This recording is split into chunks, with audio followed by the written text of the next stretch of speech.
రవి, హరీష్ శంకర్ మధ్య ఉన్న బంధం గురించి తెలిసిందే. ఒకప్పుడు ఈ ఇద్దరి మధ్య మంచి రిలేషన్ ఉండేది. మధ్యలో ఈ ఇద్దరు ట్విట్టర్ వేదికగా బహటంగానే తిట్టుకున్నారు. ఒకరిపై ఒకరు విమర్శలు చేసుకున్నారు. మళ్ళీ ఈ ఇద్దరి మధ్య గొడవలు, వివాదాలు సమసిపోయి స్నేహబంధం చిగురించినట్లుగా ఉంది. అయితే ఇప్పుడు బీవీఎస్ రవి బర్త్డే సందర్భంగా హరీష్ శంకర్ ట్వీట్ వైరల్ అవుతోంది. బీవీఎస్ రవి మెగా కాంపౌండ్లో సినిమాను ప్లాన్ చేస్తున్నాడా అనే అనుమానాలు కలిగించేలా ఆ ట్వీట్ ఉంది.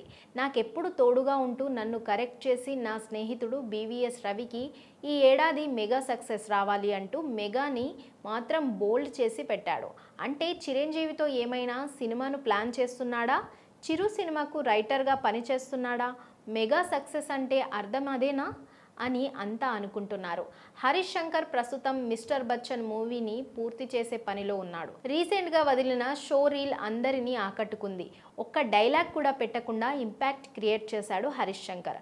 మరోసారి మాస్ మహారాజా రవితేజని మరింత పవర్ఫుల్ రోల్లో చూడబోతున్నట్లుగా కనిపిస్తోంది. అన్స్టాపబుల్ షోతో పీవీఎస్ రవి మంచి ఫామ్లోకి వచ్చాడు. థ్యాంక్ యూ మూవీలో డైలాగ్స్తో బాగానే ట్రెండ్ అయ్యాడు.